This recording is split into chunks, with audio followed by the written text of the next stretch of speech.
everyone, welcome to my channel. I hope you're having a great day.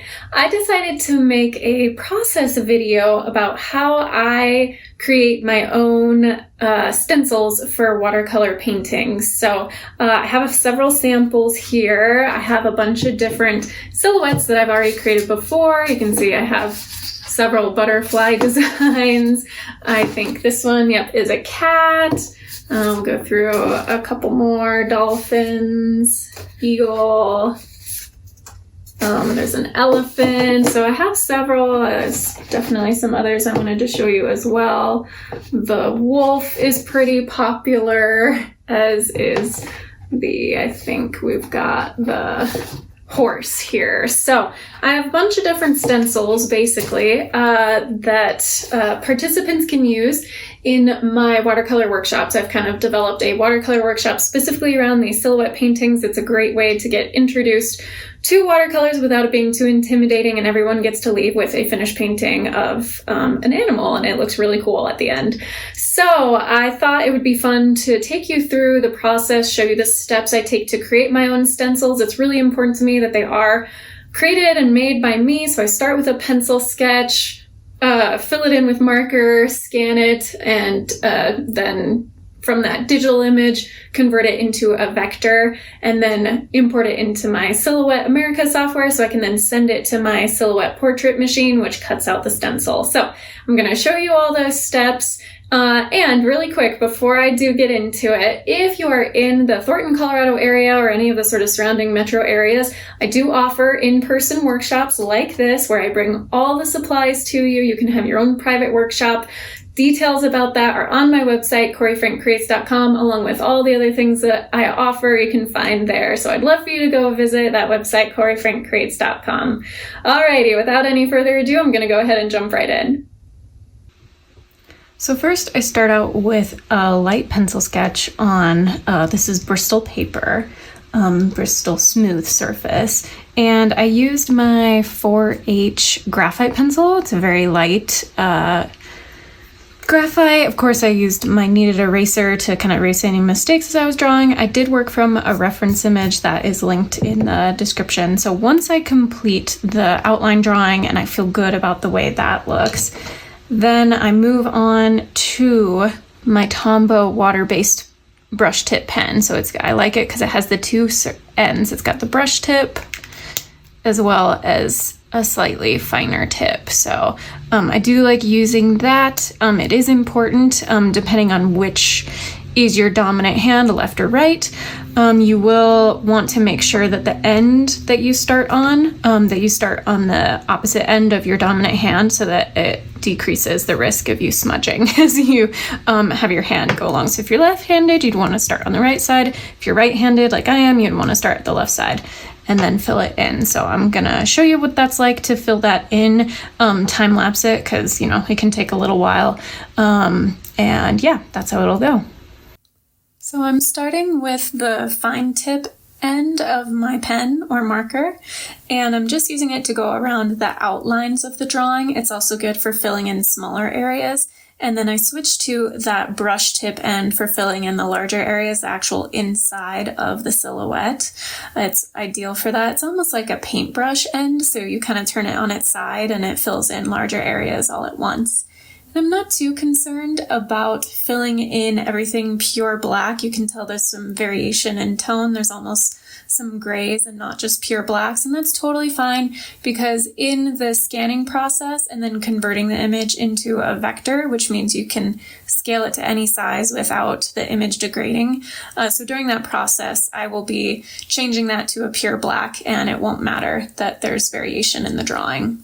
So once you have everything filled in, we're going to take it and scan it. So I have my Epson GT 15000 machine here, and I open the lid, place the drawing on the glass face down, position it so that's along that edge, perfectly straight, close the lid, and that's connected to my computer.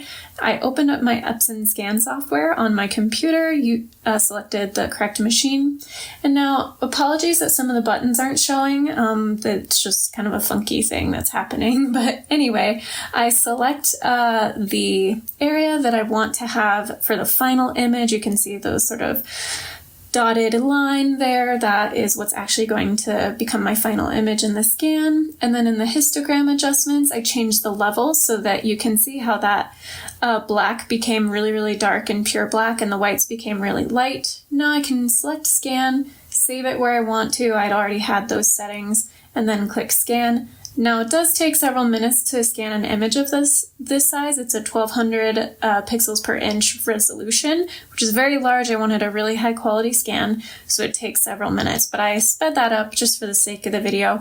Now you can see that image where I saved it. I double click on the name to change the title, type whatever title I want. Now I'm switching to a different screen because I have an older version of Adobe Illustrator on a different computer, and Illustrator has an excellent trace function, so that's why I'm using it. So I clicked and dragged my image of the scan of my hummingbird and dragged it into Illustrator. Now I'm using image trace and the advanced settings, so you want a black and white. Threshold is at 100, the paths are at 25%, corners at 85%. I took the noise down to 1 pixel, hit preview. You want to make sure ignore white is also checked. And now you can see after I hit expand that white background has been deleted out, which is great. So I'm resizing it and fitting it to the artboard here. I'm also gonna go ahead and use up at the top my center in the middle of the artboard. Now I'm gonna export it. So file export. I want a PNG image. I'm gonna use artboards, tell it which artboard I want to export, and I'll just kind of name it. The second one, I'd already exported a test earlier, so I'm just gonna call this one 2. You want 300 for your resolution, and you want the transparent background for sure. It takes a couple minutes to export, and then I'm just gonna delete that addendum on there of which artboard it was. And there you have it. You can see back and forth between the 2 different versions.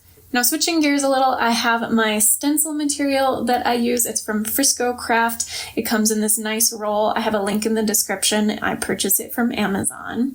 And then here's the roll. I cut off a sheet. I cut it to size 8 inches by 10 inches, so it fits completely on an 8 inch by 10 inch sheet of watercolor paper. So here I have my piece. I'm putting it on my silhouette mat for cutting, my mat board, and it has a sticky surface, so you press it so it lays nice and flat. Here is my Silhouette 1 portrait machine.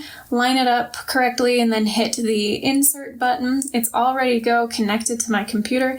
Now back on my computer, I have opened my Silhouette Studio software, and here I'm going to click and drag my hummingbird silhouette. This is the PNG vector image, so it has that transparent background. I select it. Up at the top there's width and height, so I can adjust the size. Also, I can align the center, and in the middle of my 8 inch by 10 inch dimensions, I've told it it's an 8 inch by 10 inch piece that it's going to be printing on. Go to the trace sort of tab, select trace area, click and drag, it turns yellow, hit trace. Now I can move that silhouette out of the way, and there are those red outlines, which is where the machine will actually cut. Now I wanted to save this so I could use it later, so I went to File Save, navigated to the folder I wanted to save it at, gave it a name.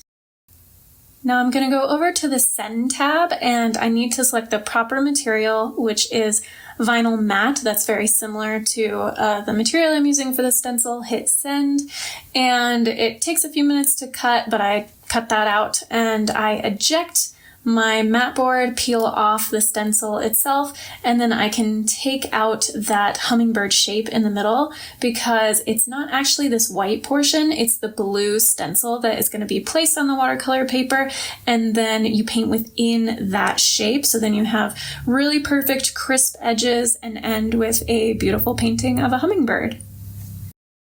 Thank you so much for watching. I hope you enjoyed that and found it helpful. If you did, please give it a thumbs up. Go ahead and subscribe to my channel if you haven't already. I'd really appreciate it. Until my next video, be kind to yourself, be kind to others, God bless, and I'll see you soon.